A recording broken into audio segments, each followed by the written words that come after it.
That's where about. All right, it's 7 o'clock. It's 7 o'clock on Thursday, April 9th, 2026. We'll call the Wilton Board of Education regular meeting to order. Has everyone had a chance to review the agenda? I would like to ask for a motion to change the order of agenda to move items under F, possible action items, to above items E, review and discuss. That way folks can present to us and then don't have to sit through the remainder of the meeting. Is there So moved. Thank you, Lori. Is there a second? Second. Thank you, Pam. All in favor? Aye. Motion carries unanimously. Comments from the public. The board provides time at the beginning and end of regular meetings for public comments for members of the public to share their views on matters involving the Wilton Public Schools and to help inform the board's decisions on such matters. 2 minutes will be allotted to each speaker and a maximum of 15 minutes to any one subject. For the record, please also give your name and address. The board considers the views of citizens in its deliberations and welcomes and appreciates public comment. The board listens to public comment thoughtfully and with interest. The board, however, generally does not respond to public comment during board meetings by offering commentary or answering questions. The board also invites commentators and the public to contact the board or the superintendent directly with any specific questions or comments. Are there any comments from the public? I promise to be quick. And I wanted to do this a couple of weeks ago, but when I got this news, but I think it was online that week, so I held off. So I would like to say a few words about our principal, Bob O'Donnell. I would like to talk not about Bob's career here at Wilton High School, but about his legacy, one built on care, trust, and an unwavering commitment to his school community. It's easy to list his accomplishments, years of service, or milestones achieved, but what truly defines great leadership can't always be measured on paper. It's found in everyday moments, the conversations, the decisions, and the relationships built over time. Bob led with an open door and an open mind. For teachers, that door wasn't just symbolic. I'm saying it like you're gone already, I'm sorry.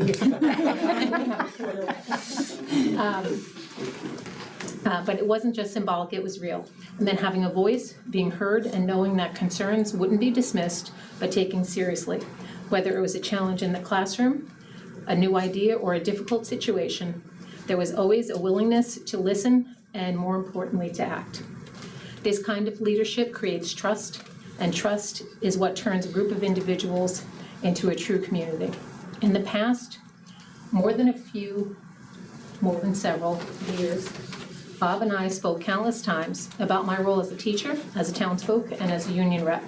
We collaborated about topics that range from scheduling Wednesday meetings to navigating the block schedule, from talking points at the PTSA table to serious subjects at faculty meetings, from issues with students or parents or teachers to safety protocols during the global pandemic. Bob and I have not always agreed, surprising, but he always listened with a cooperative and compromising spirit, and for that I am eternally grateful. So on behalf of our WEA members, I'd like to thank you. Thank you for the time, the effort, patience, and the care. Thank you for leading with integrity and heart.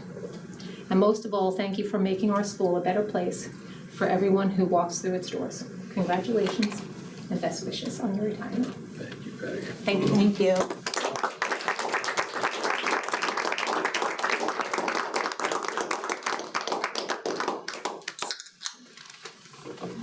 Well said, Peg. Thank you so much. Any other comments from the public?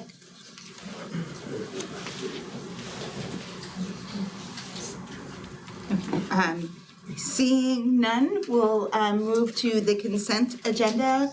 The consent agenda has a slew of policies, 6141s on it, and that is my oversight. We, this fall, had robust discussions about these courses, asked questions, and then should have brought them back to the next meeting for a vote.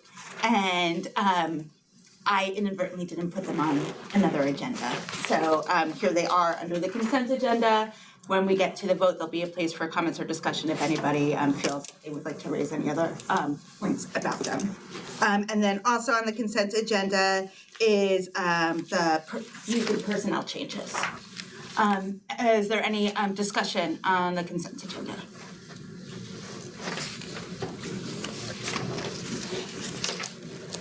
Is there a motion to approve the consent agenda? So moved. Thank you, Nicola. Is there a second? Thank you, Pat. All in favor? Aye. Motion carries unanimously. Thank you for that. And now we will move to reports and recognition. I don't have a board report this week. I don't know if you have a superintendent. Yeah, just a couple of things. I wanted to call the board's attention to this very recently published book entitled DBT Skills in Elementary Schools. This is a book that our staff has been waiting for many, many months. And we're delighted to share that our own DBT skills expert, Tanya Leonard, is featured very prominently throughout this book. She was a heavy-duty collaborator with the authors. Her program is one of the model programs in the state, and her work is showcased in this text, which is going to, if it's not already, become the go-to manual for schools and practitioners who are looking to practice DBT skills in schools. So congratulations to Tanya, and we thank her for her work. Just to color a couple of other updates. This week here at the high school is Festival Week. That's our annual tradition as we lead into the spring break. I'm going to ask Bob just to fill you in on a couple of examples of the kinds of things that are going on.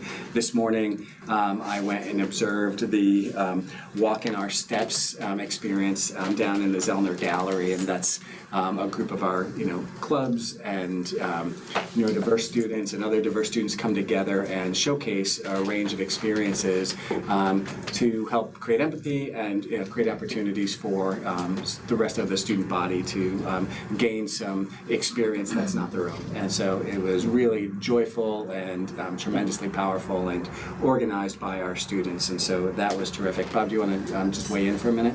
Yeah, so I mean the festival, it's arts, languages, and culture, and it displays the amazing talent we have in our schools. It's largely student-led. We have outside presenters on arts, languages, very talented, people that are practicing, pottery or digital art.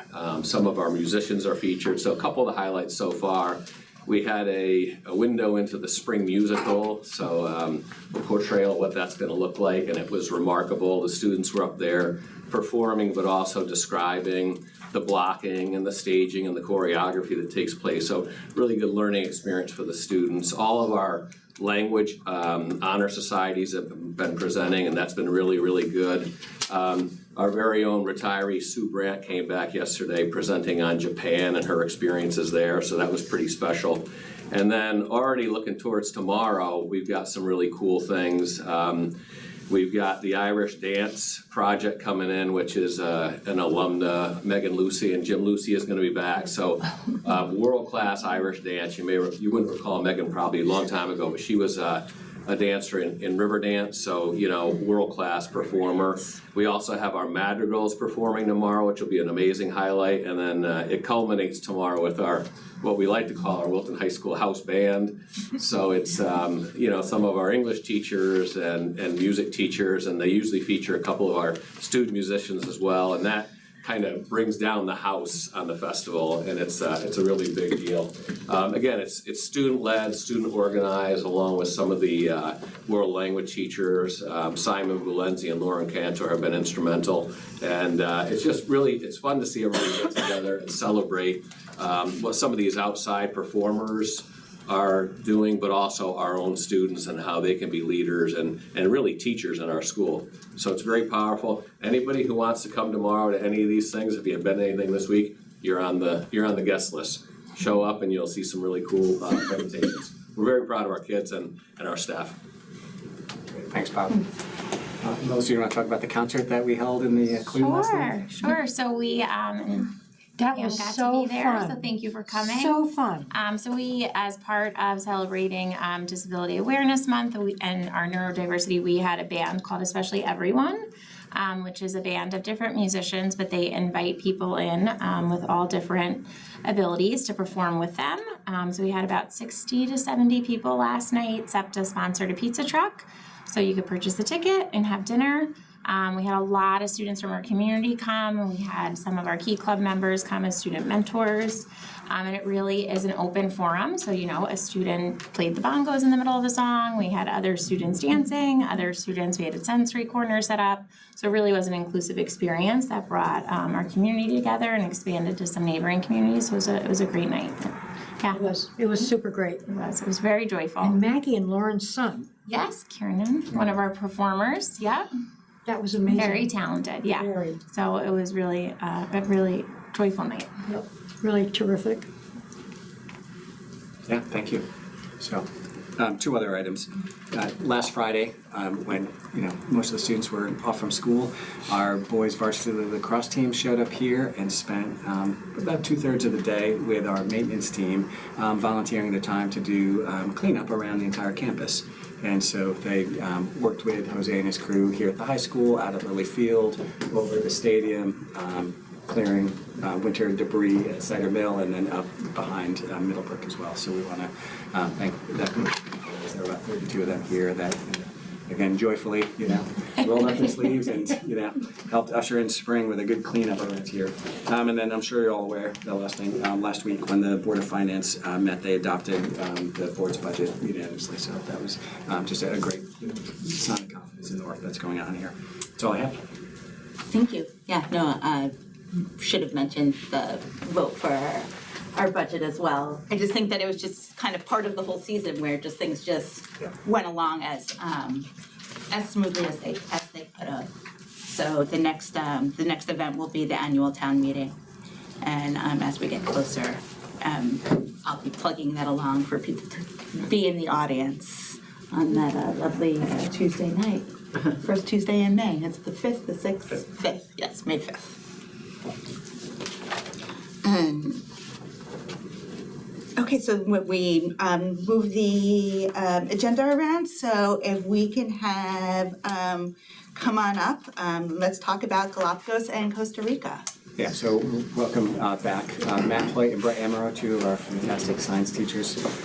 These two guys have been running the trip to Costa Rica for a number of years, and tonight they're going to talk to you a little bit about that trip and the plans to run it again 26, 27, and a proposal for a new trip to the Galapagos Islands. So Brett and Matt, welcome.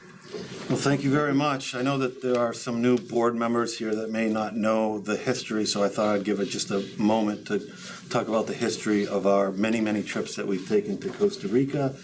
I'm Brett Amaro.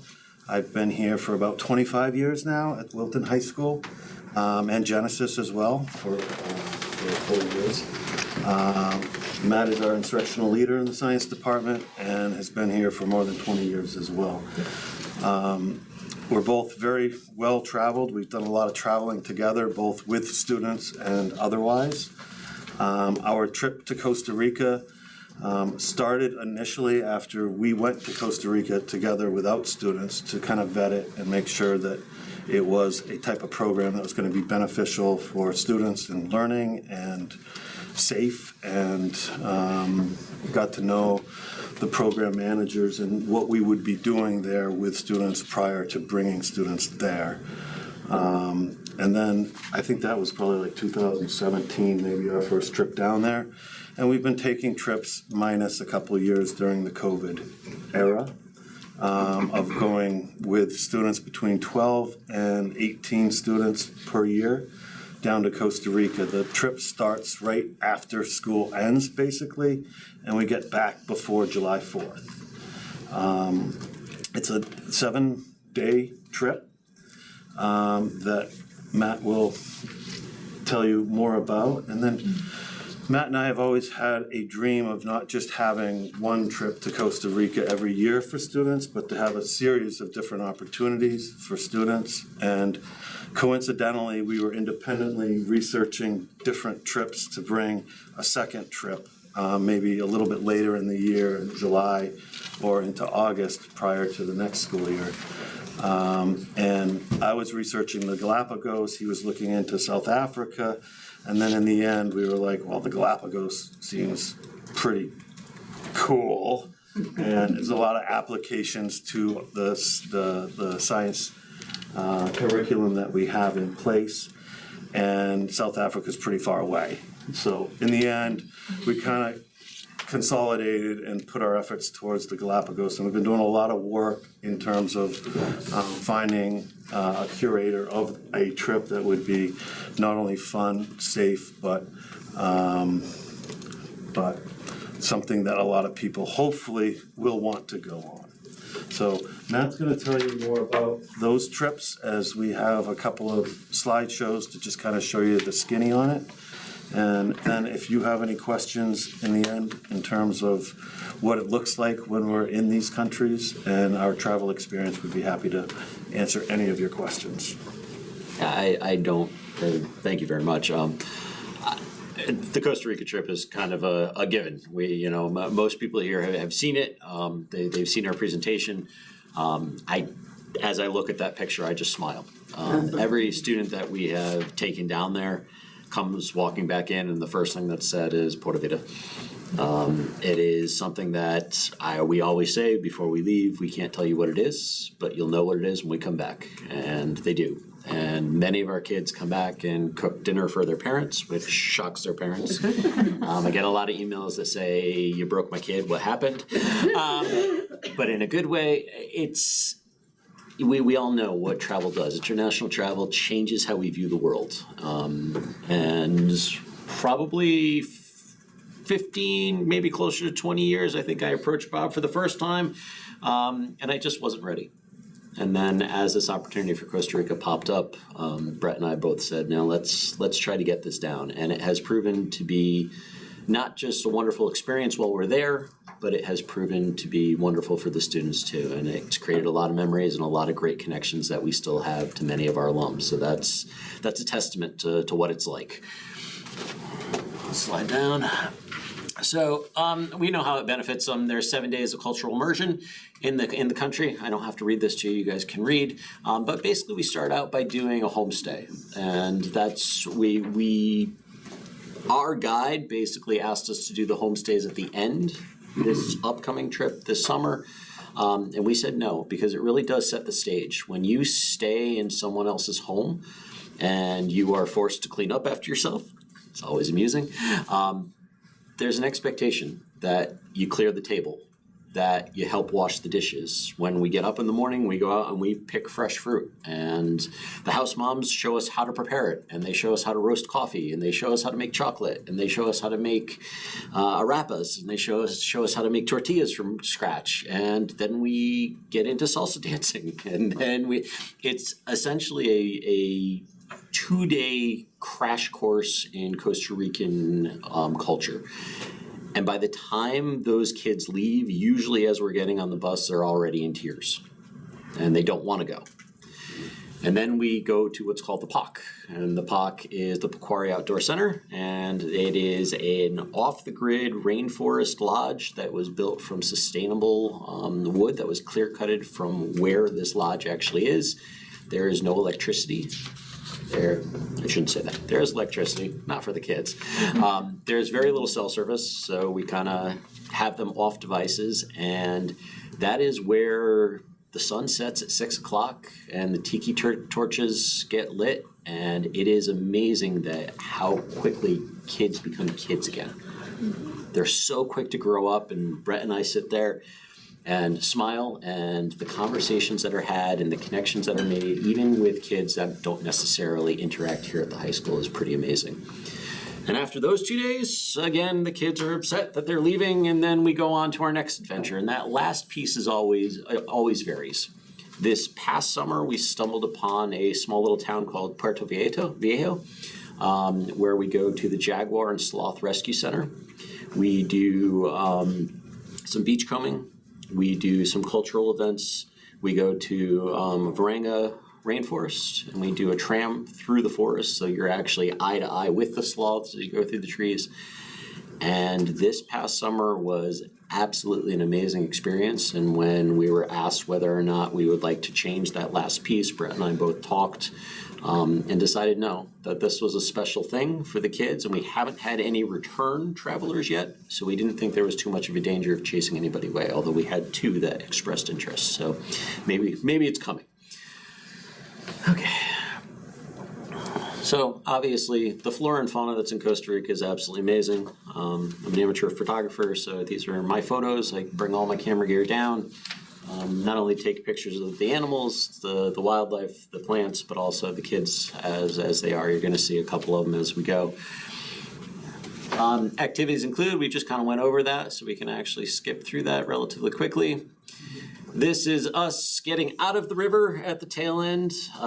It is Class 4 whitewater. It is, if anybody has ever done whitewater here in the United States, I thought here in the United States it was exciting. It is on a different level in Costa Rica. Beautiful part about it is the company that we deal with actually has a number of the Costa Rican rafting team, the Olympic rafting team, as their guides.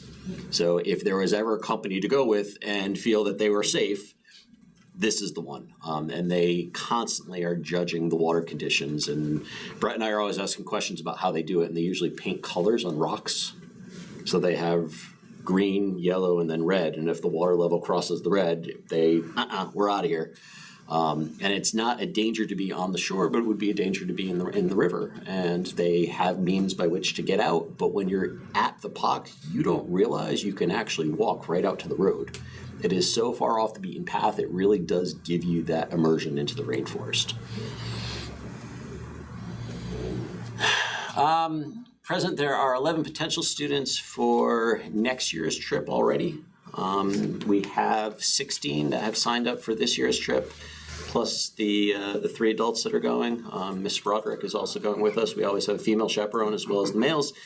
We stumbled upon that a couple of years ago. It's a very lucky situation in which a spider trapped a young woman in the shower, and we couldn't get her out without Sarah Lewis at the time coming to the rescue. So we just assumed that from that point on, we definitely needed a female chaperone. And there's always female guides, but they're not necessarily fluent in English. That makes the communication a little bit difficult at times. Okay, there's the Pequari Center, way off the beaten path. There's all the resources for all the insurance and everything else. This hasn't changed year to year to year. There's a number of pictures of students thereafter. That always changes. We have a mean game of spoons. That's a tradition at the POC. A lot of fingers get smashed during it, but it's a lot of fun and it's a lot of competition. But it really is truly amazing to see these kids come out of their shells. And for those that were here the first year we did it, I know that Mr. Benjamin came in, Liv Benjamin's father came in, and the only thing he said was, as families of Wilton, we take kids to the 5-star resorts and they never actually get fully immersed in the culture. And you guys did it, and my daughter has changed how she views the world. So I think it's valuable, and I hope that you'll support us going forward in the future. This is for the 2027 trip. There's us at the river collecting fish. We do an ichthyology study. We do a panther study at times. Camera traps. This is the POC, so that's kids actually journaling for their environmental science class. The last time Ms. Salta went with us, we included that as part of it. This is bird banding, where we were holding this rufous-tailed hummingbird that we caught in mist nets, and we put bands on it so the kids get up close and personal.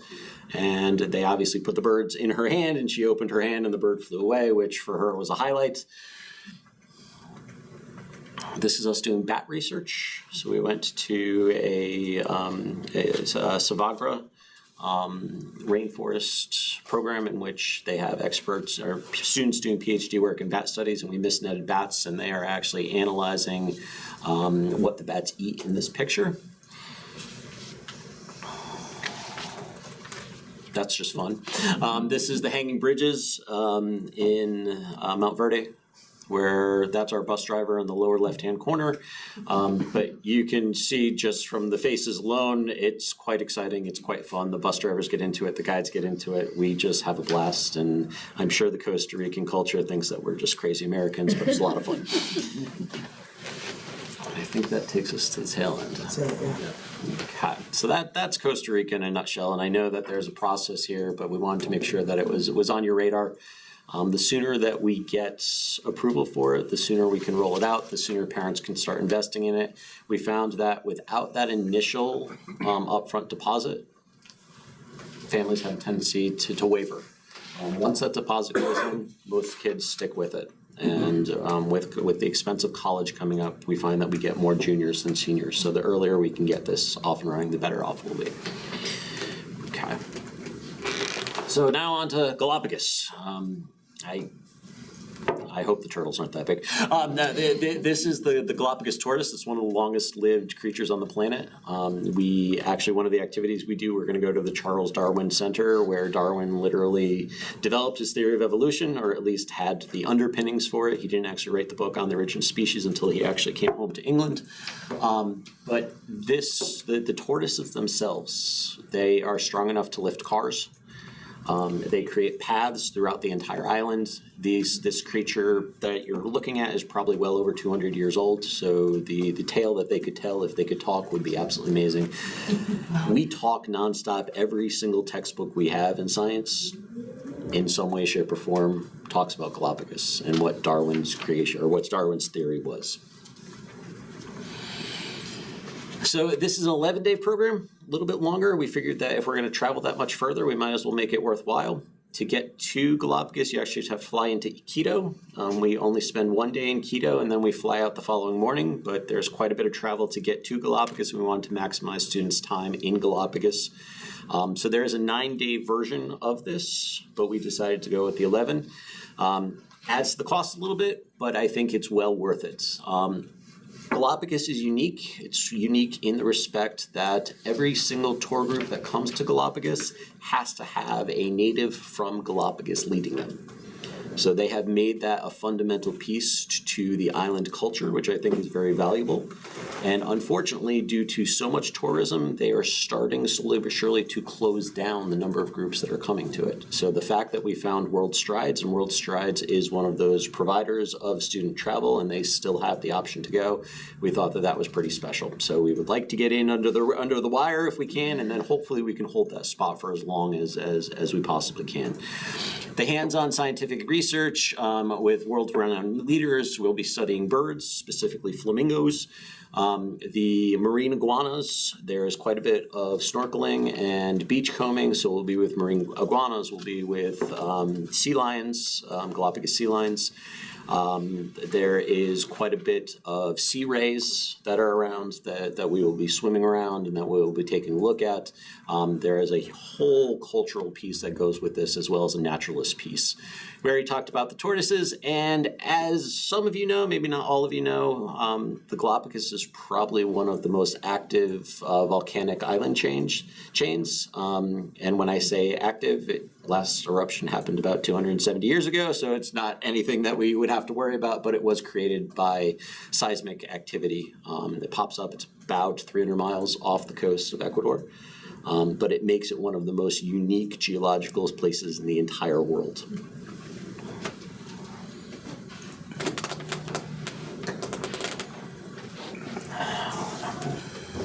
I think that picture says a million things. It's they embrace us, but they also embrace their culture. The Ecuadorian culture is absolutely amazing, and depending on where in Ecuador you are, you're going to have different cultural experiences. So I hope our students can experience some of that, whether it be natives or whether it be a modern day culture, that where we're going to have a little bit of a mix of everything. There's a huge history in this country that we would like to explore.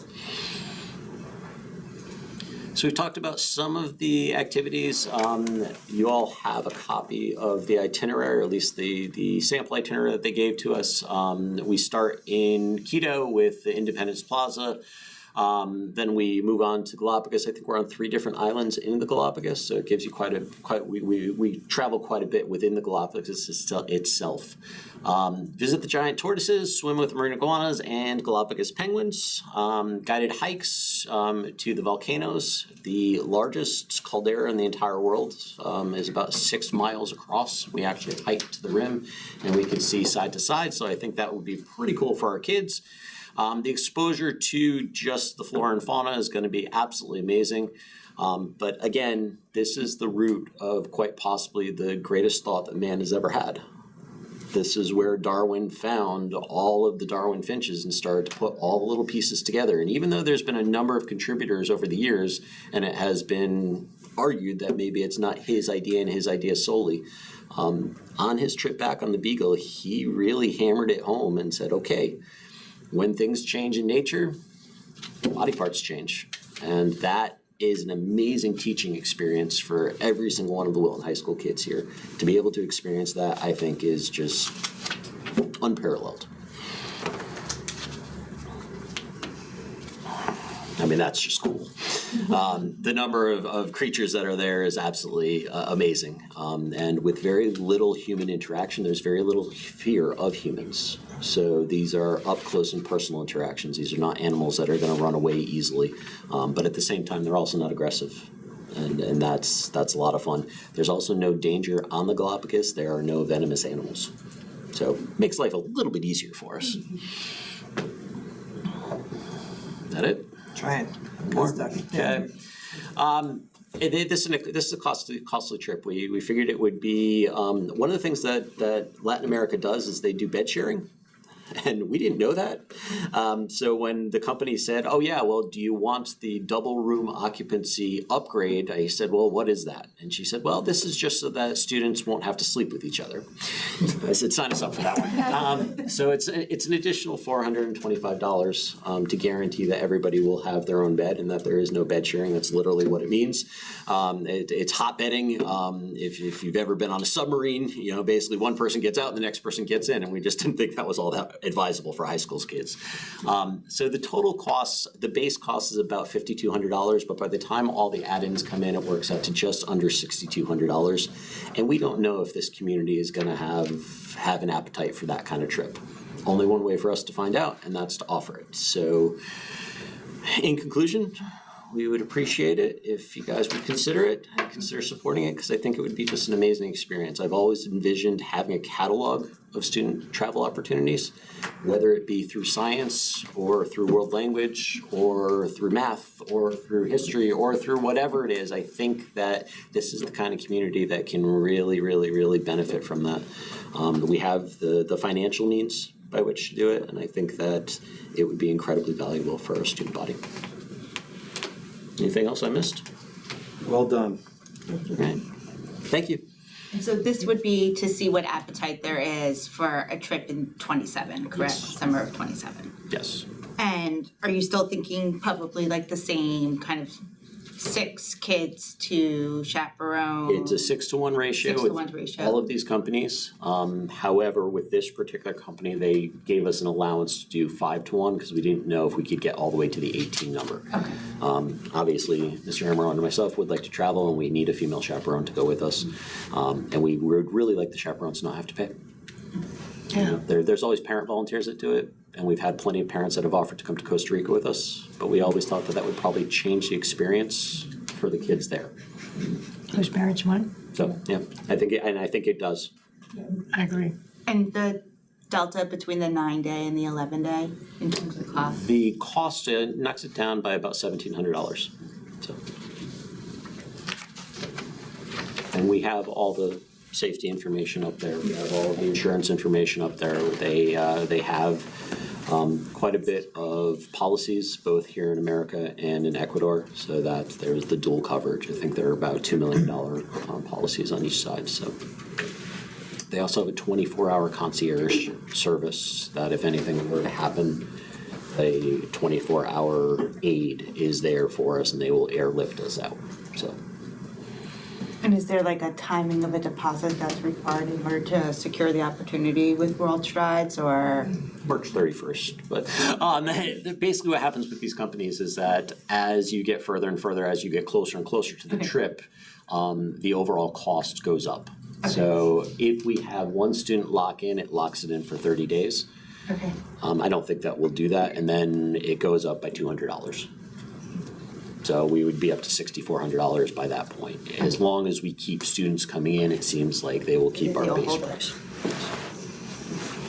And just out of curiosity, because I know you're still kind of seeing what type of appetite, has there been any feelers out there, or is there any like surveys done, like for? I have 4 students in my AP Bio class that have already said, sign me up. Okay. And 2 of them are brothers, they're twins, so that's a their pretty parents- expensive trip for their parents, but. Parents are saying, sign them up. Yeah, Yeah. you know, we didn't want to advertise anything without your support.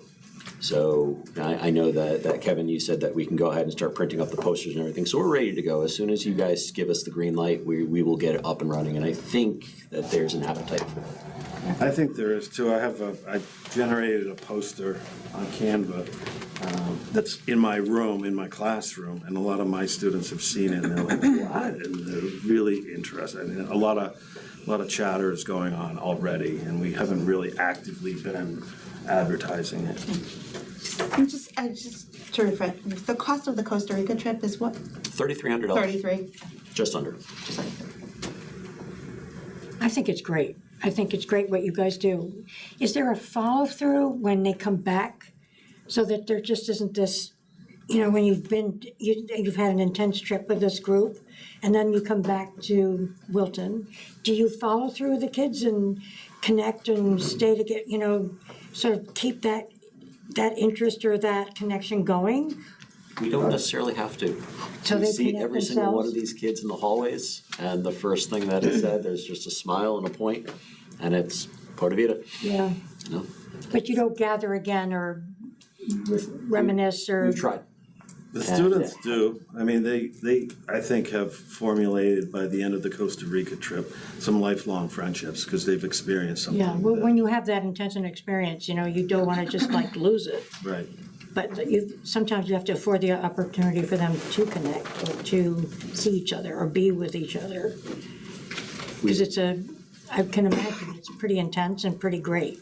We've asked students to come back and speak to future travelers, and there hasn't been a whole lot of buy-in from it.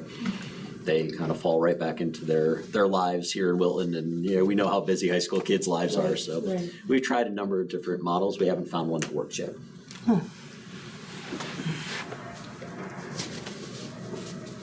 Other, Is it fair to assume that Bob and Kevin have already reviewed this and signed off on it? Yes. And it's supposed to go to the teaching learning committee? Did that happen? Or is this? We're the Teaching committee learning as a committee whole. This doesn't is the really. teacher, okay. We are the teaching and learning, yeah, Correct. okay. Are things in? Yeah, that's a dated. That's a dated. Okay, yeah. we'll add that to policy, please. Yeah, no, and I think so that, you know, what's important here is, you know, first, you get a sense of this. We always vet the safety. You know, we've been, you know, working on this, and these guys have been touching base with me for months as they've explored it. You know, one of my, you know, kind of preconditions is that they find other schools that have gone and have had successful experiences. We look at multiple companies, we try to price shop, and then obviously all of this is contingent upon parents and students' willingness to participate, and then the state of the world. And so, you know, we make sure we have travel insurance, and you know, everything is obviously conditional on what's happening, you know, as we're getting into July and August of 27. And we also, now, this one's, you know, really pricey, so they have, you know, about 15 months of runway if they want to try to do some fundraising as well. Any other questions or comments? I always love it, you know, when the kids come back and seeing the slideshows, you know, from each fall and after each trip. So I do think it's an amazing experience, and Galapagos is certainly, you know, signing me up. But I would, you know, wouldn't want to, you know, you're right, that parents change the dynamic of trips. So, and then you said that the chaperones would be covered, so that's once you get reach the certain threshold. Is there a number of kids that if you're underneath, you can't run the trip? So I asked the company themselves, World Strides, because oftentimes they will combine schools. And I Okay. said, we're not interested in that. I said, so what happens if they put down the deposit and we don't reach the 15 kid minimum that we need? And she said one of two things. Either they would, we would be given the option to choose another school to see if we couldn't get more. I've already reached out to a couple of other schools that do travel with this company, another couple of the trusted teachers that I've met personally and have had contact with over the years. But essentially what would happen is I wouldn't have anybody put down money until we know Okay. that we actually have The numbers. a quorum at least, you know, Okay. that we know we, significantly will probably get there.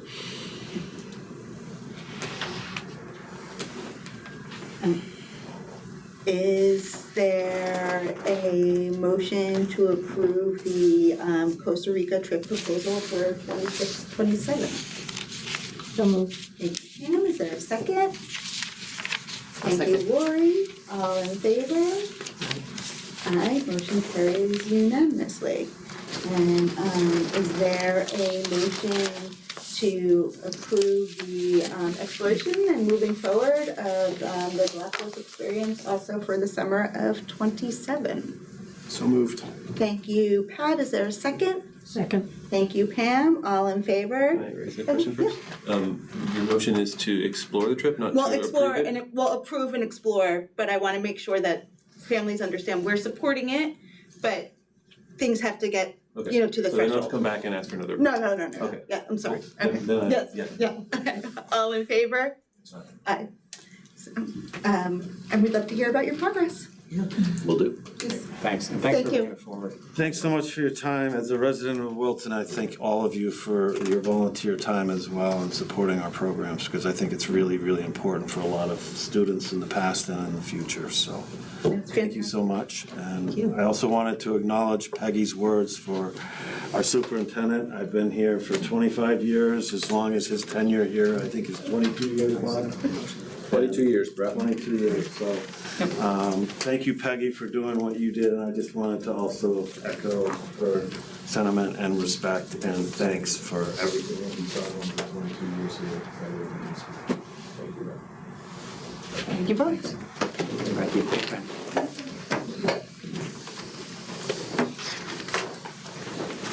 Okay, fiscal year 2027 bonding requests. Great, so I'm asking the board for a motion to recommend the bonding projects that we had discussed earlier and are slated for fiscal '27. Those are the drainage and sidewalk repair and repaving of the parking lot adjacent to Guyville Field, more affectionately known as the junior lot, or the J lot around here.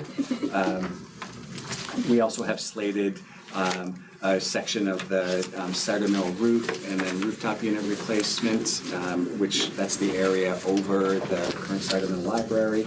And then larger exterior project at cider mill that includes the exterior envelope and then related site work and doors and windows. All of those are scheduled to be put in front of the town meeting later in May. I think it's important that, this board also entertain and put their imprimatur on it. This schedule was approved earlier this week by the Board of Selectmen. And so that's kind of, point one, and that's the motion I'm asking for. Related to that, as we discussed before, and as you're well aware, there's just a lot of questions on the selectmen side and a lot of concern, primarily from Frank Smergio, the director of DPW, about what they can handle. And so, we've talked a little bit here, and I've made the recommendation that, the Board of Ed retain a firm to really guide and facilitate the design development and lead the project to RFP. And then we can lean on Jose as the liaison with that firm, with the town.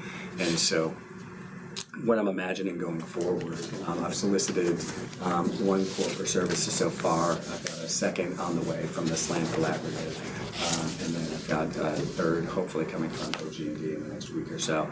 And so I'll pull a couple of you. We'll kind of look at that and make sure that they line up and meet our expectations. I'll bring them all forward and we can, kind of have a fuller conversation where we compare across the three and then you can make a decision about whether or not you think that's appropriate. I did have a preliminary conversation with Frank about this as a process, and he was on board with it, and he feels like anything that we need the DPW to be involved in, he wants to be involved in fully and not partially, and I completely agree with that. And so I think it makes sense to have a firm who's got the manpower and the expertise. The other piece that's kind of hanging out there, probably less so for the Sutter Mill projects. Definitely when we get closer to the Middlebrook project, we want the expertise around school reimbursement from the state school construction authority, and so that's a whole process that's lengthy and complicated, and so we definitely don't want to make any missteps with that.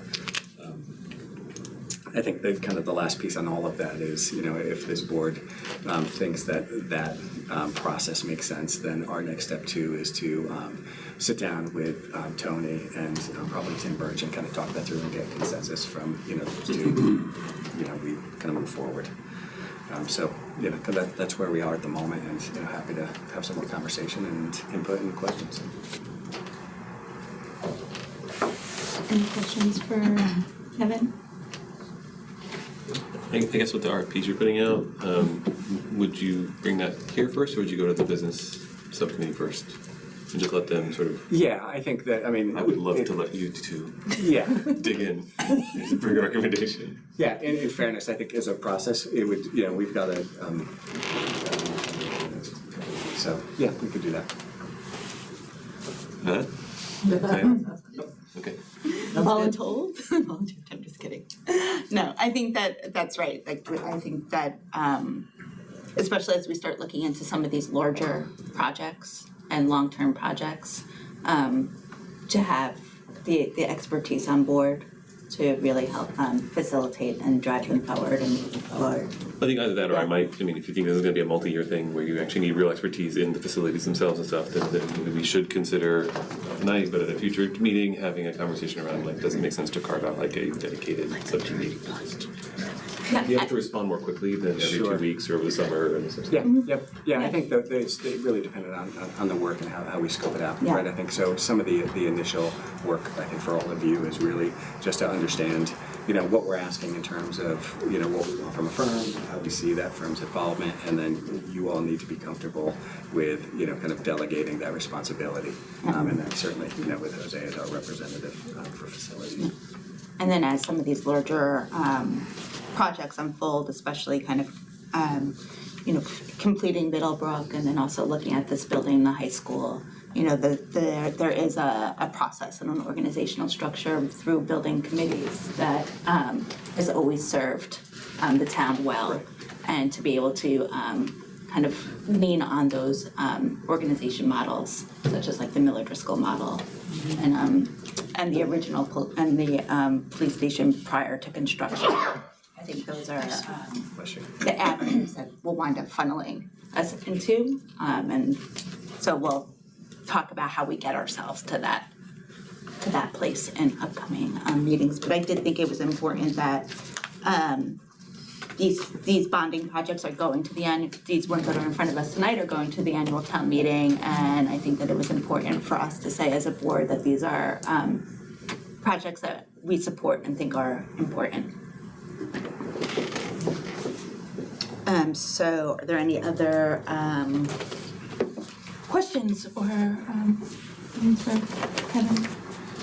Is there a motion to recommend the bonding projects for fiscal year 27 as proposed in the board brief of April 8th, 2026?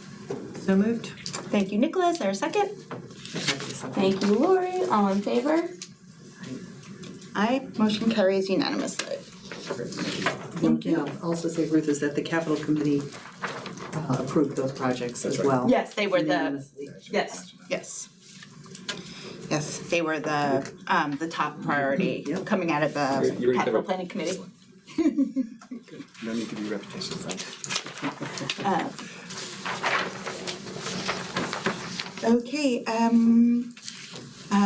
update on administrator search, hiring status, and anticipated openings. Maria, thank you. Good evening. It's hiring season. As the school year is winding down, the Human Resources Office is gearing up for what will be a 5-month-long pursuit of excellence in our newest staff. The season unofficially kicks off every year in March when we attend the UConn NEAG School of Education Job Fair. We attended on March 24th this year, and I was accompanied by Assistant Principal Josh Marco, World Language Teacher Simon Belenzi, Dean Damian Whelan, and Humanities Coach Rosemary Rich. We saw many very talented candidates, and we interviewed 26 that day. Wow. The day after the job fair, each of those 26 candidates received a personalized email from me thanking them for participating, for interviewing, encouraging them to keep an eye on our website and to submit an application for any open positions. And also we provided a link. Many of those candidates did do that and have since followed up with me. It's really the beginning of a personalized process that we engage our candidates in. So it's an exciting opportunity and again, an exciting way to kick off the season.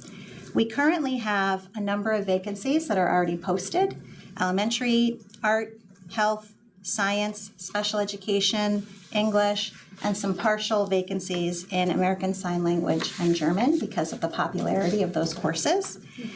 We have already filled 3 positions: math interventionist, math teacher, and kindergarten teacher, and those were all filled by internal candidates. So again, I think it just shows the depth of our internal pool and the fact that when we hire people as interim candidates for 1-year positions, we really like to hold on to them when they have proven themselves to be really worthy of those roles. Some of our more high-profile searches are the administrative searches. We are concluding the search for the assistant principal at Miller Driscoll. It was a very competitive search that included 82 applicants. It was a 4-round process. The announcement will be coming soon. You can expect that after break, and we're very excited about that. In addition, sadly, we have a principal position open at Wilton High School. Very big shoes to fill. And because it is a principalship, we treat that search obviously with the same level of depth, but we add a few additional layers. So we have surveys and focus groups for our different constituencies, staff, parents, and students planned in the next couple of weeks. And we look forward to providing an update on that later on in the school year. As I said, this is, for us, the most wonderful time of the year. It's an opportunity for us to reaffirm our values and demonstrate to the public who we are as we bring on the newest group of really talented educators to support our students. Thank you. Questions? Did you see any Wilton High School graduates? Yes, yes, we did, and we actively pursued those Wilton High School graduates. One is seeking a secondary social studies position, and one is seeking an elementary position. And we brought them in and interviewed them right away and tried to keep them away from the other school districts, but we didn't have to twist their arms on that because they know what a wonderful place this is, and they are very excited to pursue opportunities here, so. Wow. I was standing in line with one of my daughters at the mall the other day, and we were just talking, and she's like, I heard you just say Cider Mill. My fiance teaches at Cider Mill. Oh. They love it. She was just, every day she comes home and tells me, you know, how amazing it is to work there in the community and how great it is. And I was like, oh, you don't even know who you're secretly talking to. And we hear that so often. I think one of the things that's exciting about the search process is it's an opportunity for us to really just demonstrate what we value and how we treat people and how much we value the work that educators do. And we hear again and again from candidates how they feel through that process and how different their experience is here in comparison to some other places, even in the area. So that's exciting to just provide that feedback back to our schools and our search committees about the kind of environment that they create. And then once people are here, how happy they are, whether they're beginning teachers, that's always reaffirming. But when we hear it from people who come from other districts and say they just haven't experienced the level of support and collaboration that they have here, it's just really a nice thing to hear, and I think very positive for our staff as well. Are there any positions that you think are going to be particularly challenging, or are you seeing, I know that we've had some, Yes. social worker Yes. positions Yes. and I think ASL and German are going to be challenging, partly because those are obviously subject areas where there are fewer teachers, but they're partial FTE positions. So whenever we have positions that are not full-time, it's harder to find people. However, it always amazes me how we are able to attract really quality candidates. Sometimes it takes a little longer, and we have to be a little bit more creative. We've done community outreach here in Wilton to find people to fill different positions, but typically the FTE that isn't full and some of those subject areas like world language, science can be a little bit more challenging. More as well. specific. Yeah. thank you very much. Any questions for Good luck. Maria? Thank you. We look forward to, the after break announcement and, thank you for all your hard work and upcoming hard work. And I have to acknowledge my wonderful team, Erica Cross and Tracy DeAngelis, who just keep it moving seamlessly in a very organized way, and all of the teams in the buildings who really conduct many, many interviews through all of these different rounds. Now, Bill and Lori. Save the best for last. That's right. Pressure, right? Yeah. Yeah, so this is the last round of our AI series for this year. Today we're going to focus a little bit more on AI and digital literacy. So we'll talk you through some ideas about that. Starting with thinking about the challenge and what we call an essential question. Challenge maybe being students not readily know how to engage with AI in a way that enhances their learning and well-being. I wouldn't say all students, I would say some students. And then how can we prepare kids to engage with AI in healthy and positive ways? That's really what we're focusing on with our work currently. The loose agenda would be a digital citizenship book talk, which is our book here, Raising Humans in a Digital World, which we already use for digital citizenship and literacy, but we're going to apply some of these concepts to artificial intelligence. So we'll talk about some of those trends.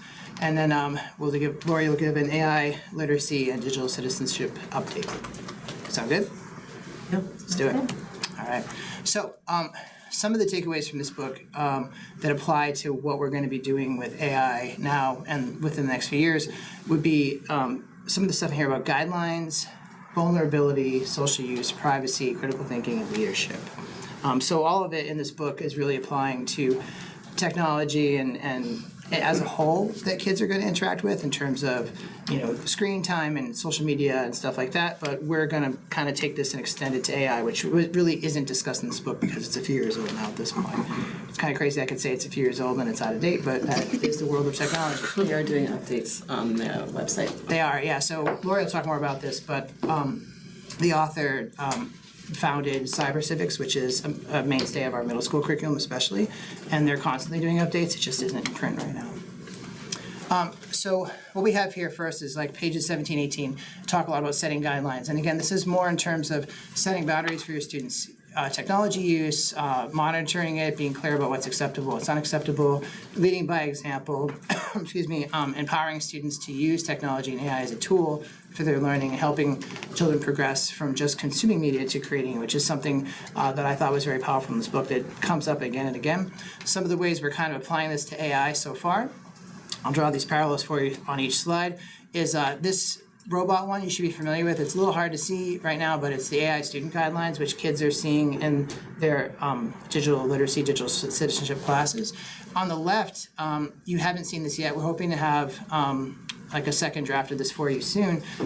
Right now we're working on it internally, but it's an AI user guide for teachers and students. So a few of us have been working on this, and we're hoping to get it in front of the AI task force within the next few weeks when we meet in May, and then we'll be able to show more about this soon. But this would be one page, and if you couldn't tell by the graphics, the colors at least, it's all tied into the vision of a learner. So you might not be able to see the text from there, but you can kind of get the gist of what we're shooting for on that particular page. Later in the book, it talks about vulnerabilities. One of the quotes that stood out for me is, "It's tough enough resisting technology when one has a fully functioning frontal cortex, which presumably most adults do." We all know that kids often don't. So the meme on the left I thought was great. Teenager spotted downtown without a phone, just like looking around and not staring at his hand. I think that is kind of a call to get us to think about how are we keeping students safe from AI and other technologies, but in this case AI, that's designed to maximize engagement. Something that we're constantly talking to students about in terms of social media or video games, but now we have to talk about it more in terms of AI, so that's something we're working on too. Another one about social use. So in the book, identity formation is a critical task of adolescence and young adulthood, so they have the psychological tools they need excuse me, to leave the net or technology and successfully build a life on their own. While this much about adolescence has not changed, obviously the places where they socialize has. So in the book, it talks a lot about how socialization has become digitized. Kids talk to each other through social media, through gaming like Fortnite or Roblox, etc. How are we keeping kids safe online? That's a big question that we talk about in our digital citizenship classes. But now, how does this apply to AI? A lot of the media right now talks about how kids and adults, I would be fair, get sucked into these relationships with AI bots and things like that. And I don't know, I was kind of dismissive of it when I first heard of it. And then I remembered how much I care about R2-D2. And like if he was ever in danger, I was scared for him. So I've had this parasocial relationship with him since I was a child. And I'm like, okay, I guess I see where you can have a relationship like that. If you can have it with a fictional character, you can have it with an AI bot. So that kind of made me think a little bit more carefully about that, and maybe not to be so dismissive. So I think talking to kids about AI companionship is going to be something that's going to be very important moving forward. AI and privacy, in the book talks about, on page 139, teen privacy practices are studying contradictions. On one hand, it looks like they're indiscriminately sharing way too much information, especially on social media and through, just group texts and stuff like that with friends. But on the other hand, they actually are kind of privacy savvy, even compared to some of their parents and grandparents. And they try to, they limit the amount of stuff that's being shared with companies indiscriminately. So how do we empower students to think about this in terms of AI? When they're using our AI tools that are sponsored or sanctioned by the district, we know that they're safe. But how do we train them to stay safe when they're using stuff on their own outside of academia? I think that's super important. And then the meme, I don't know what show this is from or whatever, but I thought that was pretty great because whenever anyone questions tech companies about, being private or keeping data safe, they just freak out, or have a tantrum. So I just thought that was kind of where we are in society. We're trying to figure this out too. So how do we make sure that kids are aware of this and help them to stay safe too? A little further along, teaching critical thinking skills. There's a long section in the book about CRAP, currency, reliability. I felt a little weird saying that in front of all of you, but currency, reliability, author, and accuracy and purpose. Making sure the kids have the detection skills to figure out maybe something like this isn't accurate. And I've seen this Abraham Lincoln meme up in a bunch of classrooms. Don't believe everything you see on the internet just because there's a picture of the quote next to it. I've seen variations of that throughout the years. I think it's funny, but it's also pertinent to what we're talking about. In our world in LSC, we talk a little bit more about SIFT. Do you want to just say a little thing about Sure. SIFT? So SIFT is so we say crap in front of middle schoolers all the time, and they do enjoy it. So SIFT, though, is something that we started introducing a number of years ago where the S stands for stop. So if you're feeling an emotion, talking about DBT, if you're feeling a response to something, what is that? Is that an elevated response? Is it a feel-good response? Does it make you not feel good?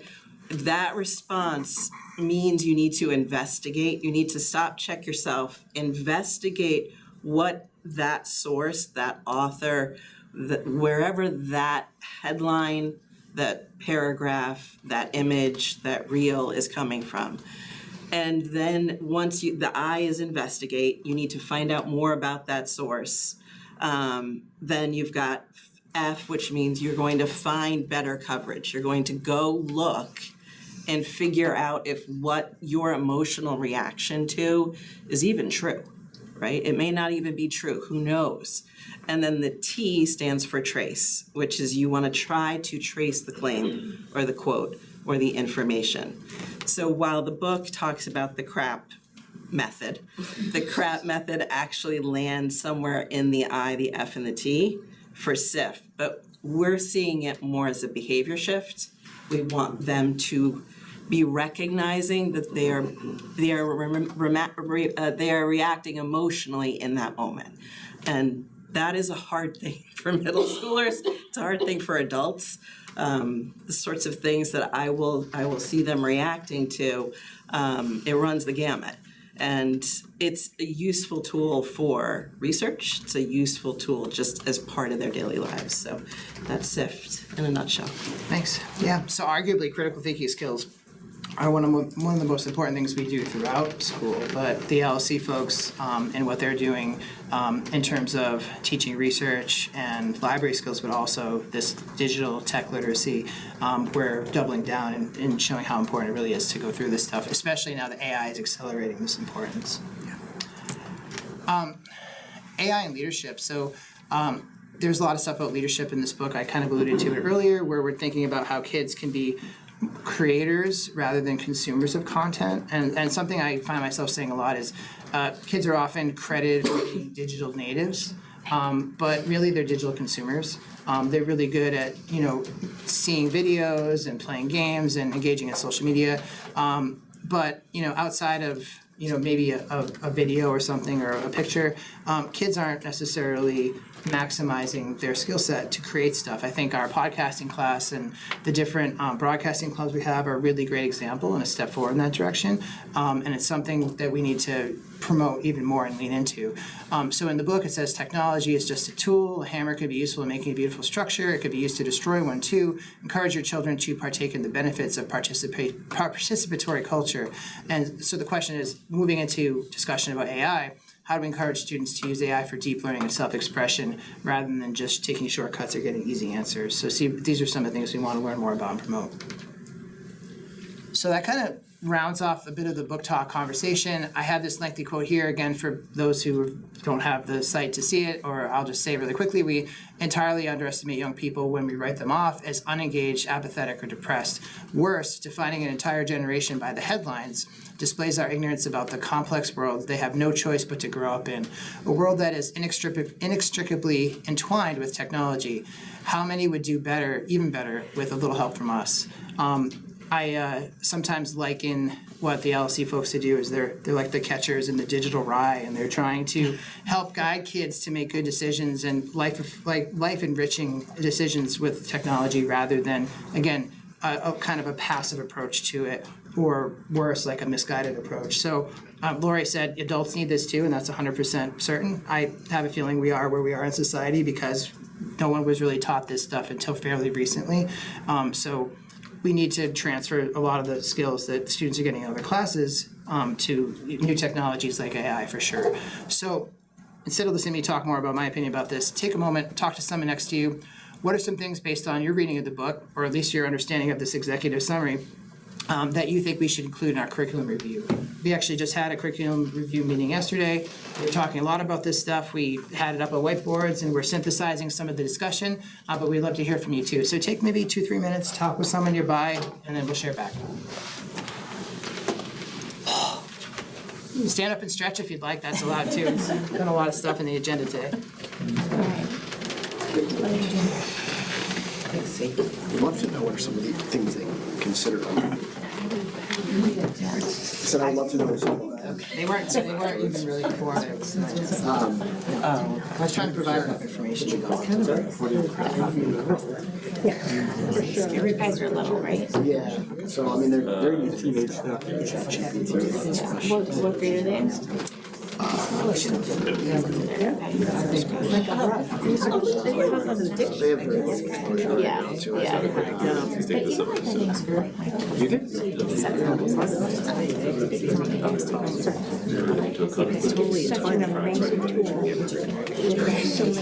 older one does she'll create his pictures.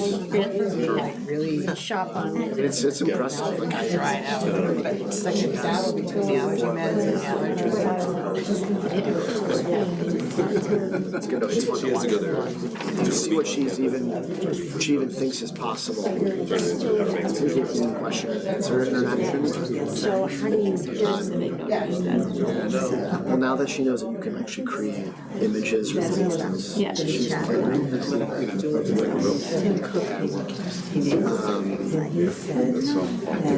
It's Apple's 50 years whoever goes I'm trying to talk about it, show you have the chance to do your thing. Social media will speed up. It's really gotten. Yeah, I'll give you. Different scope fields. Yeah, I mean, so hard to get buy your stuff, buy your software, buy your computer, Always skips. buy your JS.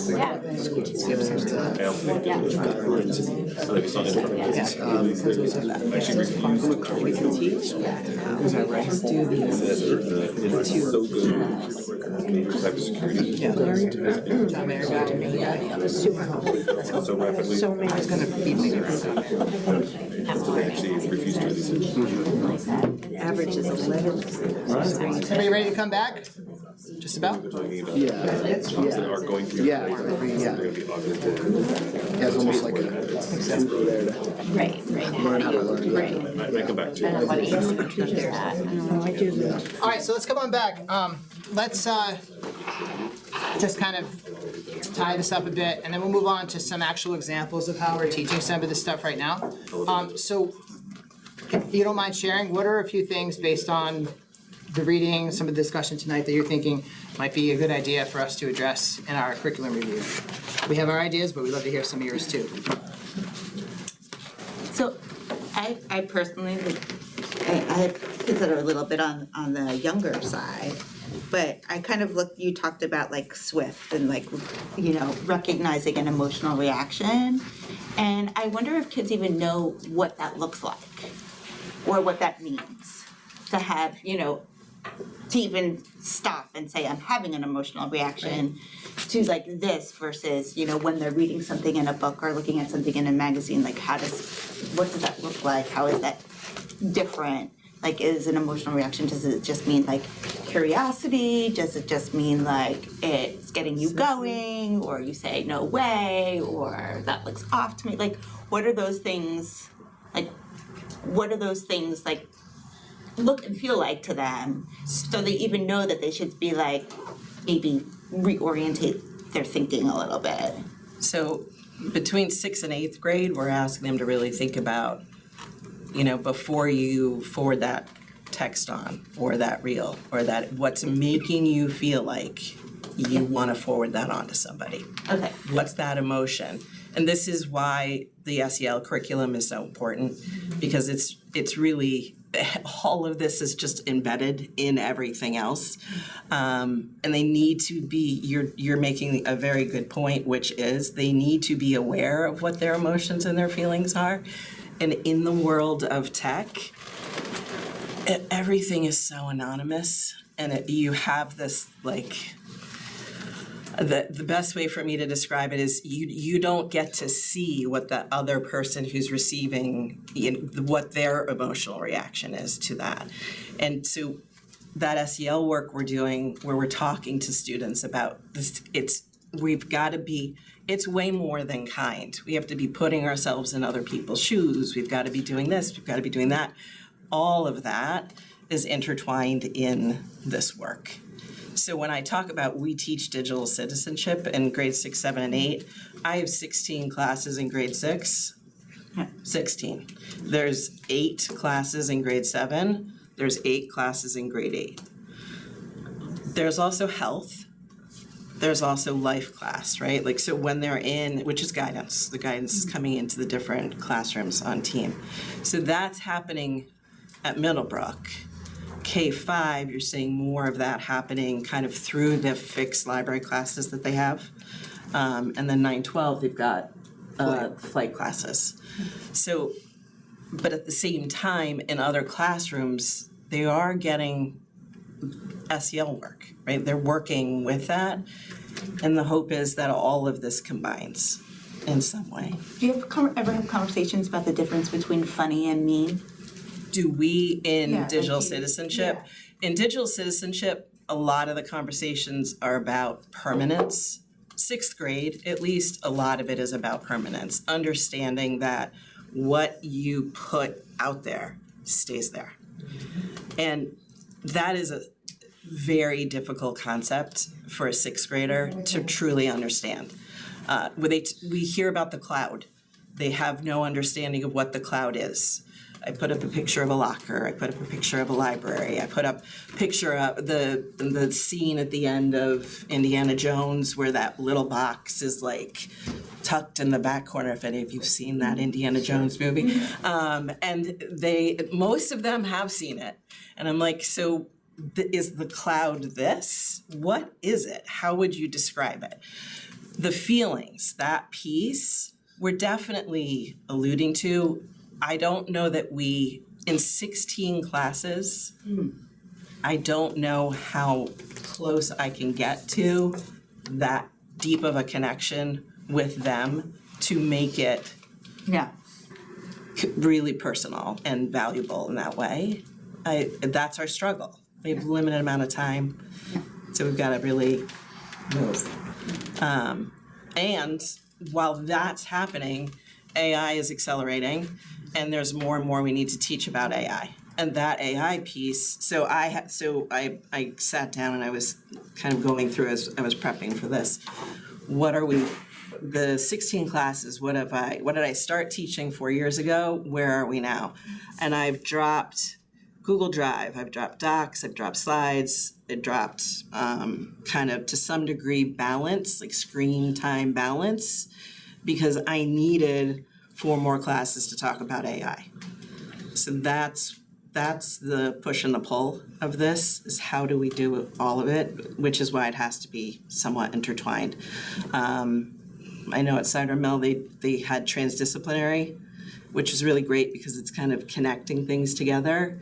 And right now I believe some of it's being taught through kind of a standalone. And when something's a standalone, you worry whether or not it's kind of getting out to everywhere it needs to be. The way we're teaching digital citizenship in grade 6, grade 7, and grade 8, we have the English teacher bring them in, the math teacher, the science, the social studies. We try to align it to the curriculum to some degree as best we can. Do you feel that you're being successful with this? I think I would like to believe we are being successful, but then, you read a headline, right? And you just start to worry that there's no way for us to foresee and hit every single point. Yep. We can just keep trying and try. And we did our curriculum review yesterday, and we were going through some of the survey data, and some of the students, specifically Middlebrook students, is Jory here, were mentioning the fact that, some of this is kind of repetitive.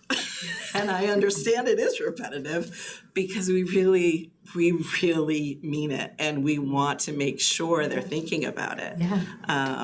But that's digital citizenship, and I'm here for AI, so I don't want to get too. Okay. You're getting a good picture of both right now. Yeah. On the, in terms of like integration into the curriculum, I don't know if it's like you said, I think the way that AI should show up in our curriculum should differ based on the subject matter it's being utilized in, but I think the through line and the frame through which we should consider thinking about it is being proactive in showing the students how it can provide them leverage in their learning, meaning instead of trying to position it as like, don't do X, Y, or Z with it, because that's going to only want to push kids to want to go that way, is to say, hey, if you're having trouble understanding the way the math lesson or topic is being taught, it's just not sinking in with you, here's how you should use AI to help it reframe that topic in a way that might be personalized and understandable to Pat, but maybe not to Bill, or vice versa. Right. And showing them like how it can make their learning life easier. Like, as humans, we always want to be able to do things easier, and I think the working fear that a lot of people have in education here is like kids are going to just try to use it as a means to an end to shortcut around learning, and Instead, we should be proactive in showing them how they can make learning easier while actually making it impactful and not a shortcut. How that actually shows up in the curriculum, not exactly sure, but I think the key is showing kids how it can be used as a tool to expedite learning or make it more real and personal to the student. Yeah, we're still working on that. I hope that in the last few presentations, I've been able to show you some examples of which we're doing it. But, it's being done right now, a little bit in some classes, a little bit more in others, not at all in others. And I think that'd be part of our work for the summer, is to find out where we can make sure there's assured experiences for kids. So we know that by the time they finish flight in 9th grade, everybody's had at least some strategies regarding how to use it as a tool for learning. And everything else can be added on to that, but we want everyone with some kind of baseline. So we're still working on establishing that. Yep. I do think maybe in school, the phrase comes to mind like almost how to be a principal. But because I feel like it has this sort of fun chance for the principal to maybe step in and have some chat about what they do, but also as we talk about where the industry is headed and being able to create digital agents, and then you have principal agent problems, and a big part of where I think we're headed is that we need to be like unleashing adults on the world who understand by the time they get there, like that their core question is, what should the system do?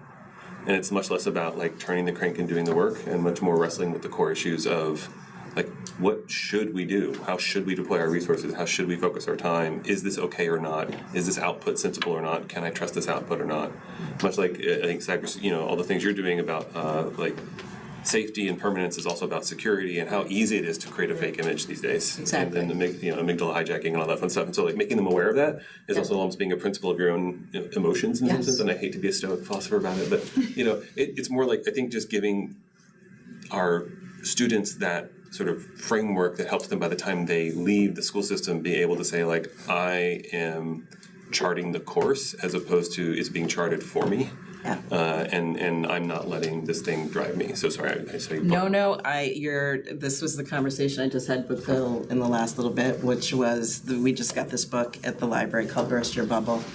And I said, I need another day because we need to teach about how they can control the algorithm, right? They need to be taking ownership of that and not just having it be presented to them.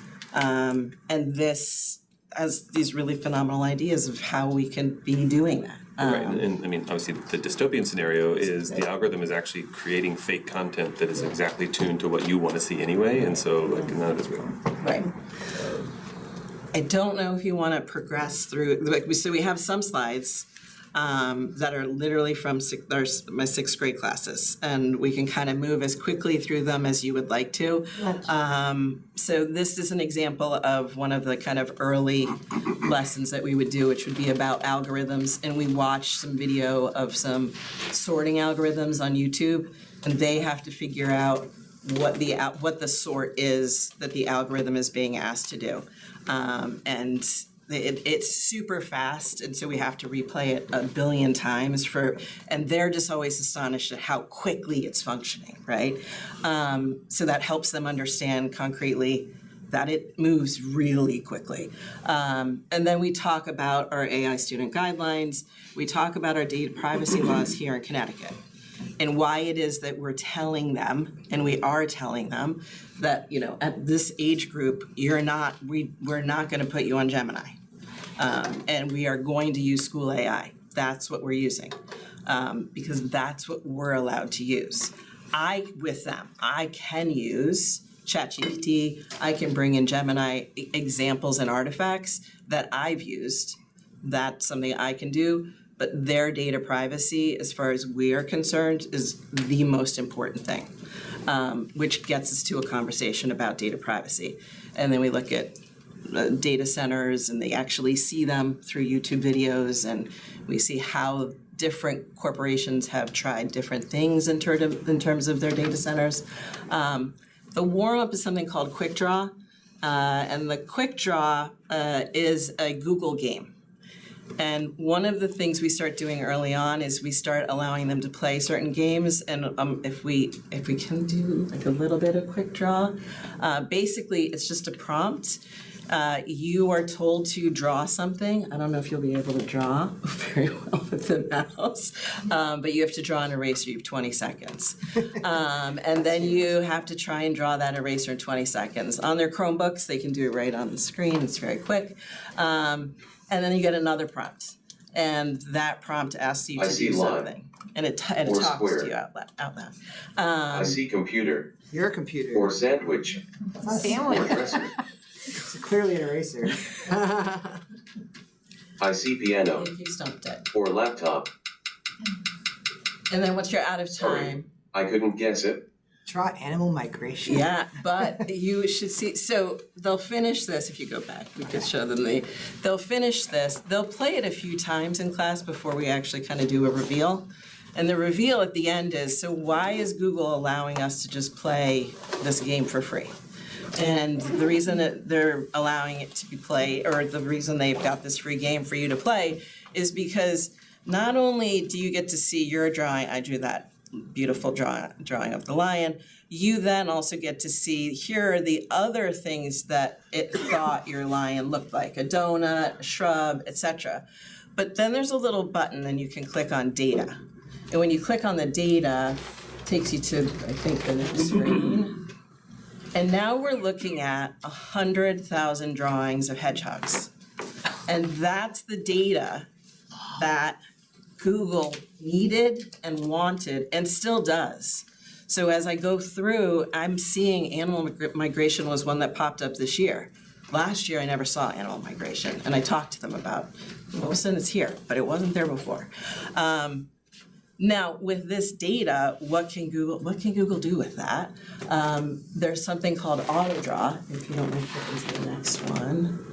So auto draw, as soon as you, that's a different Google product. As soon as you start to draw, if you look at the very top of the gray bar, I was trying to draw a lion, but you'll see that it's showing me clouds, flowers, maybe some sort of an animal there. That'd be a line right there. But auto draw is a direct result of quick draw. Right? Once they had the data, they could then create this. And for those of us who are not artistically inclined, like myself, I have a great place to go to get clip art now. And I will happily go to AutoDraw whenever I need a little piece of clip art. And it's important for the students to understand that their data is building this, right? And this is, some would say, innocuous. Like how much of a threat is this to anybody? But it's a constant reminder that the data is being taken. Next one. So we also play Say What You See, and we play Odd One Out. Say What You See is you're presented with a picture, and then you have to try to prompt to create the same picture. This is another Google game. We ask, so why is this a free? Again, why? Kids very quickly realize, well, it's kind of teaching us to prompt, but they're also seeing how kids prompt. And all of a sudden that language kind of comes in. They're recognizing, are many adults playing Say What You See? No, but students are. And it's something that is important to recognize. So they're effectively starting to train you in how to prompt, but they're also taking that data. It's a free game. Odd One Out is, yeah. Sorry to interrupt, but I totally get the you are the product message. Yep. I guess the other question is, to what extent does it also become a little bit of how to design an experiment? Yes, would love to do that. I would say, again, in terms of the amount of time that we have with students, and we have a curriculum review coming up, I think that we're going to have to look at timing, and we're going to have to prioritize, truly prioritize what is happening within the 16 classes that we have to make it, how do we do everything? I'm not sure. Can we look at other places in the curriculum that it could be happening? Could we be, like, the LLC team is kind of team teaching with somebody in a social studies class or in a science class? Could we get to that point? And my hope is yes, that we could. I'm not sure if I'm answering your question fully or. Well, I don't know, I mean, again, it just feels like it's one of those things where it's like, on the one hand, they're collecting data, on the other hand, there's this other thing going on, which is constant experimentation. Yes. And you're actually the mouse, Yeah. or the rat, if you will, and they're trying different things, and then once they figure it out, they're optimizing it across the board. Yeah. And so it's just, A message to on do. the one hand, that's great for you, because you get a better experience, and on the other hand, Yes. you're constantly the rat in the maze. Yeah. And then the next, so at this point in this lesson, we would be going through how, as we're looking at an image, can we start to distinguish whether or not it's AI generated or not? There is something called content credentialing or content credentials, which is kind of it's a growing movement, but many of you know how some of the products, the AI products are becoming kind of like you can do a subscription, so you have a premium level that you can now purchase, or you can be using the free.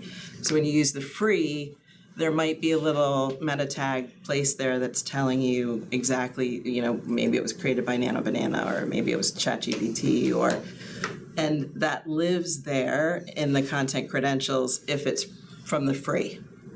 But if you're at the premium level, you may not have that credentialing. So without that credential, you're going to need to have something you can rely on. Right now, this is what we would suggest they look for. It's incredibly difficult. We then run them through, besides quality discrepancies, background anomalies, you can see the next couple of ones, unnatural artifacts, facial inconsistencies. And then in this particular picture, I asked them to tell me what about this picture. What are the giveaways right away? What this is AI generated. Anybody see anything? I did this with Laura yesterday. The sprinkles? There's just there's the random confetti just in the air, just seemingly no physics at all are at play at this. A lot more candles on that cake. Then Sense for this story. Yes, 50 million candles. So many candles. So many. No one's crying. Nobody's crying. And if you really look at their facial features, they're all right? Yeah. It's uncanny. They're all the same. It's supposed to look diverse, and it's all It's the same face. But they all do everything this. about They it. all have. They're all doing this. Yes, with their hands. The middle grade students really love the plate at the foreground on the table that looks like it's filled with Skittles and clementines. Like, it's an odd thing to be there. And we zoom in really tight on the candles, and you start to notice that the candle wax color is different when it's pooling underneath in almost every one of the candles. So moving from this, we would then move into the next slide, I think, is bias. Oh, no. The next slide is, we would do which is, that's all right. I was trying to get to the bias We one. can show them which is real, which is fake. I asked them at their tables in the small groups to figure out which of these is real, which is fake.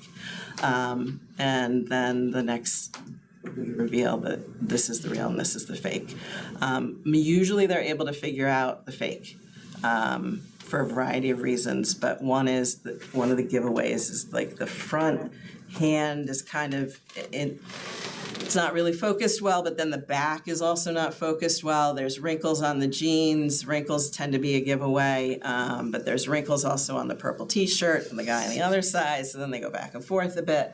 But it really comes down to the headphones, and most of the students say that there's just something not right about the headphones, and I encourage them in that moment to feel that in their gut, because there is this term uncanny valley that lives when you have that gut that it just doesn't feel right, chances are it's the fake one, right? That is probably it, and you may not be able to say why. It might be because, you know, a finger is longer than it should be, or it might be because there's a cable coming out of a earphone that shouldn't be there, or, you know. You may not be able to figure it out, but trust your gut, I would say, in most of those cases. And then we get to bias in AI. So both of these are ones I had just generated, and the one on the left of the gardener, I asked for a gardener in a sunny garden. And for the birthday party, I asked for a kid's birthday party outside sunny. Pretty basic prompt. And we start talking about what is it? Where's the bias? Is there bias? Can we identify anything? Pretty quickly, they want to know whether or not I'm related to the person in the garden. Let's go with that a little bit. Why do you think? Is it because maybe I've used ChatGPT before and they know a little bit about me, and they know enough about me to know that that's the kind of picture that I might want? We talk a little bit about training data and where most of the training data is coming from, which is from North America and Europe. At least last research I saw, that seems to be where it's coming from. So when we're looking at the picture of the kid's birthday party, and keep in mind I use the word kids, not children's, in my prompt. To me, this is a children's birthday party, but that could be my own bias. And to me, a kid is maybe somebody a little bit older. We see what most of the students identify as a mom figure in the background. We also see that very much in terms of diversity, we're not seeing much in these images.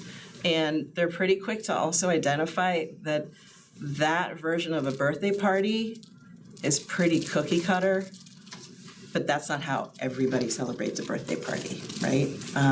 So that kind of brings you through. Those are our 4 major kind of lessons in 6th grade in terms of AI. And then every year we kind of come back to the drawing table, and sometimes we're doing that 2 days before the lesson is about to happen because something has just been revealed globally with some new thing that's resulted from AI. Can you go back to that? Is the intent primarily to show the kids that unless they give, one of the things is that unless they give a more specific prompt to the AI, that it will just default to unspoken biases that the children may not be It's a couple of they're things. giving? Because I think there's an opportunity, if we're not doing it already, to show the kids how to proactively address the potential for bias. Absolutely. If left unaddressed. Absolutely. And I would say we want them to be looking at images critically. So that's first and foremost. I would say that's for sure. And the looking at the images specifically is meant to train them on what specific like what top principle in that? Critical thought. We're looking for students who can apply critical thought, whether that's to words on a page, words on a screen, images on a page, images on a screen. We want them to be looking at things very critically. In grade 6, a visual is a great way for us to be practicing that critical analysis. And then in addition to that, taking the time to talk about, so this prompt brought us these images. So how do we then prompt differently in the future? And in understanding that, we still may struggle, and it may take us a while to get to a prompt that really gets us to what we really, really want. I think right now, most people are, I shouldn't say most people, I think many of the students think that AI, you type in the prompt and you get a response, and the refinement may not be there as part of, they're just accepting, and we want them to really be thinking about what they're receiving. We don't just want them consuming, we really want them to be using their critical mind, taking what is coming to them and then really considering, is this what I really want? And even before they're going to AI, asking, do I need AI for what I need in the next step? I talked to, Kevin heard me say this to somebody who was visiting at Middlebrook, like I really look at 6, 8, if we can be building some kind of AI literacy so that we could build toward a fluency by the time we're done, like at grade 12, so that by the time they're heading out of Wilton Public Schools, they're really looking at AI as something that is such a tool for them in their tool belt or in their toolbox, and that they're able to use it agentically. Is the way I would really hope that that's where we can get to. But we have some work to do, frankly. And it's not slowing down. No, it's Right? not. Like that's the piece. Is middle school too early for Marshall McLuhan then?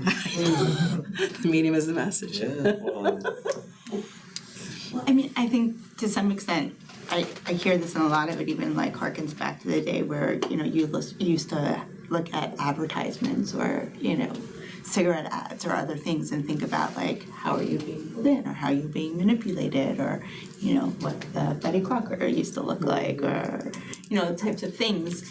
And some of it is, you know, you talked about kids being like consumers versus being a creator, but them understanding like why things are being created the way they are. Yeah. You know, and that like that AI, that first response is not being generated specific for them. You know, that, and I think that's a part of like the critical kind of thinking piece, that to understand that they don't have to use it the way it's being given to them. Right. And like we don't have to take it the way, you know, it's being, as a consumer product, the way it's being offered.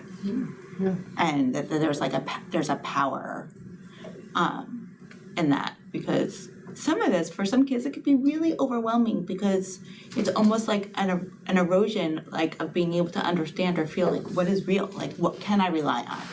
What can I depend Skepticism. on? Like We the talk about the skepticism, word, yeah. like you know, if everything is relative, then you can't count on anything. Or, you know, kind of this feeling of like not having a shared baseline or a shared understanding of fact or authenticity. And that can be, and I think that's when that's when also I think you get these AI relationships created, because you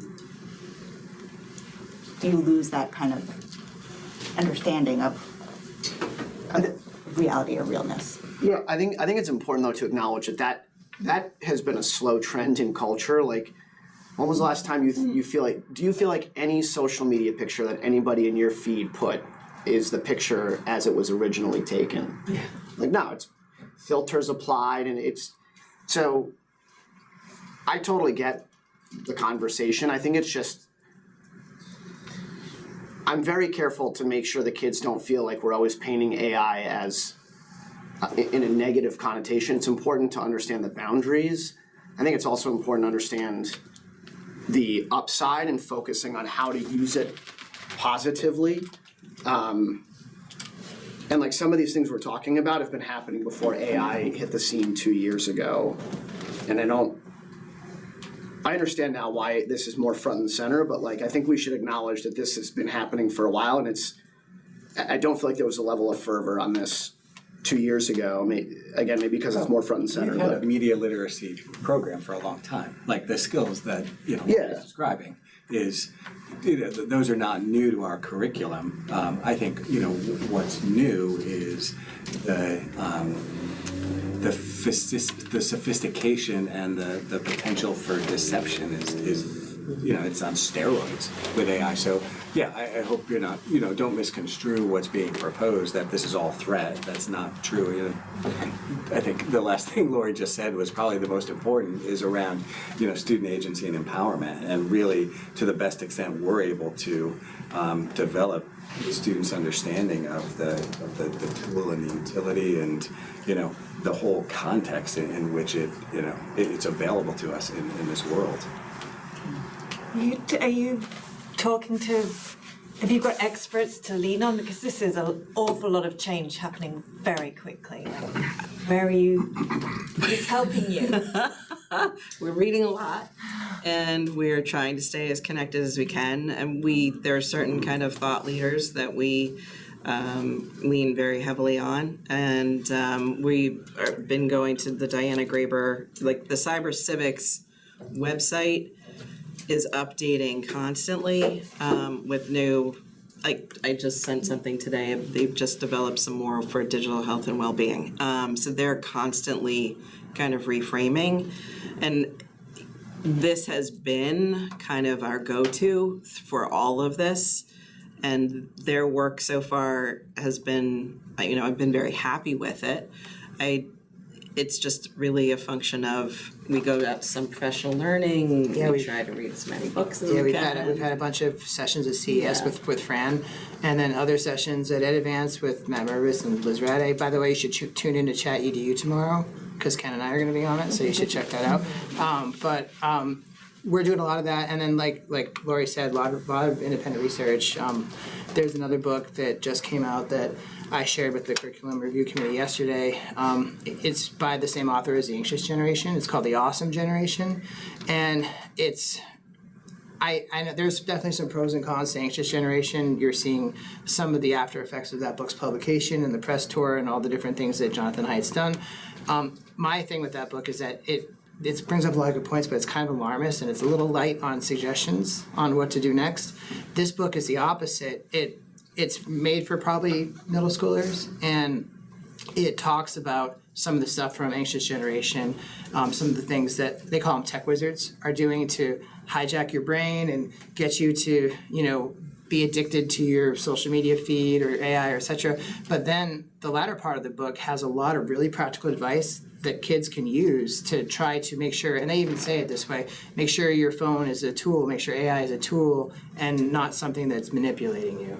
And they call the kids rebels, so that's gonna, every kid likes to be a little bit of a rebel, and it's a little bit cheesy in that regard, but it's really well done, and I think that's, by exploring some of these things, bringing them into our curriculum, I think we're gonna continue to improve our own skill set, and our kids will too, so. You're hearing from parents about help my child navigate, because it seems like it's falling on you, and I hear from parents kind of globally, but it's not as though parents are necessarily coming in and saying, tell me how, or what's happening, how are you teaching this? That isn't happening as of yet. But definitely one of the takeaways from the curriculum review surveys is that we need to be doing more kind of homeschool communication about what is happening and what it is that we're doing in the classrooms. At least that's one of my takeaways from the survey. So whether that's parent nights, whether that's documentation that's going home, something, because I definitely feel as though this is something that needs to be both of us working together. And I mean, it's completely doable for that to happen.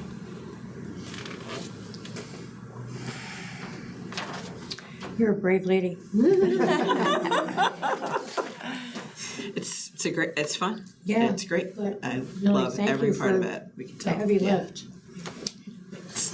So if there was like one thing that you felt like you would really want the curriculum to focus on, like if you had time.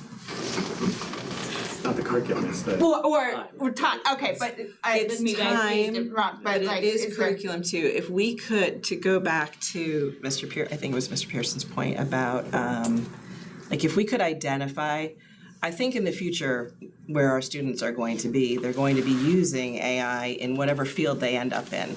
But what that AI looks like will be very specialized for that field. I have to just assume that, right? Like that makes the most sense in my mind. My sister works in the pharmaceutical field, and I feel like that's already something that they're doing kind of in that lane, if you will.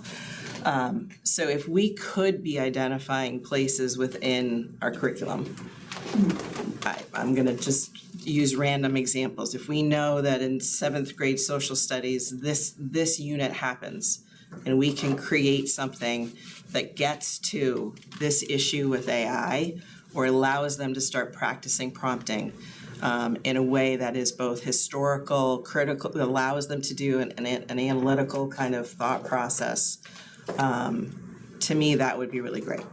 If we could somehow figure out inroads into the curriculum itself while also maintaining the ability to teach what is AI. Because that, I feel like understanding what it is incredibly helpful. And to get to your point of it's not, if you're thinking of it as a person, it is not a person. And we just need to, it's so hard not to humanize it.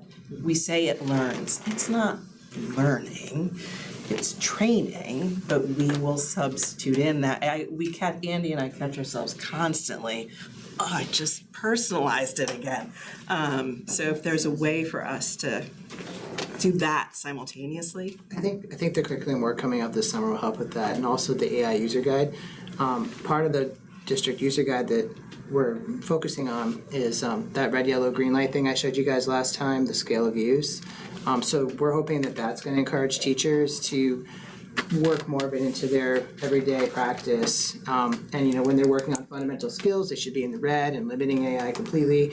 And then there are examples of yellow and green, depending on what they're doing. Lori's example might be a little bit more yellow, and then like a green one might be some kind of exploratory project that's done with AI, like the Presidential AI Challenge and things like that. So continuing to work together throughout the district and identify places where it makes sense and where we want to limit it instead, I think that's going to help to grow the vision that Lori just talked about.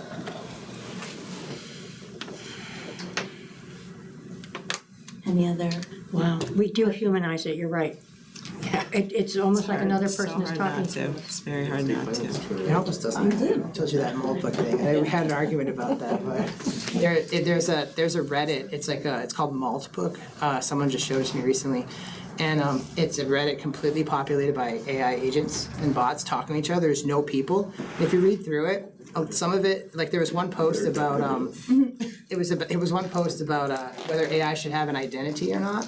And it sounded like a bunch of college freshmen at 2 a.m, like staying up in their dorm just talking about philosophy. And I read that, I'm like, whether AI is human or not, it doesn't matter anymore. To go back to R2-D2, it doesn't matter that he's not human and also not even real. He's a fictional character. Like, I care about him and I want to hear what he has to beep about. So like some of these AI agents it doesn't matter if they're human or not. People are going to interact with them how they're going to interact with them. We just have to make the most of it. So, yeah, it's interesting stuff. Yeah. I appreciate you guys listening to us for an hour. No, thank you. We'll definitely, be curious to circle back on how some of the decisions that come out of the, curriculum committee and some of the what gets dedicated to summer work and how it's being integrated. Because I think to Lori, to your point, it's right, like finding ways within the curriculum where these ideas and understandings also meet the work that the kids are doing in real time. And then it also being that they're using it as a tool and it's not using them as well. It's having that assured experience across the board. And that interactive piece and that being guided by an adult or a teacher, in the room, kind of having a roof around that. And we're so fortunate in this district too, because we have a team in place to work on this stuff, whereas so many other places, they don't have the Library Media Center teachers to do this, and they're just scrambling to find anyone who could get this into their curriculum and teach some of this stuff directly. So we have a ready-made team and that we can start with immediately. So, and they already have started doing great things. So that's one of the greatest parts about this is we're just going to continue to get better. Great team. Yeah. Thank you. Sorry, we're a little late tonight. I apologize. Anytime AI comes up, people get excited. Yeah. Thank you very much. Thank you. A little dark at the end there, man. Go with Ken, I'm answering. Do we have any comments from the public? Sorry, Lucille, I clicked the wrong button. It's around there somewhere. There we are. No. Thank you. Just wanted for future business and information items, we do have an anticipated executive session on April 23rd, so we will be that. There's a regular meeting then following that executive session at 7 o'clock on April 23rd. The annual town meeting is May 5th, voting that's Saturday. And then we will have a regular meeting on May 7th. At 7 o'clock. Other items, 8:54 meeting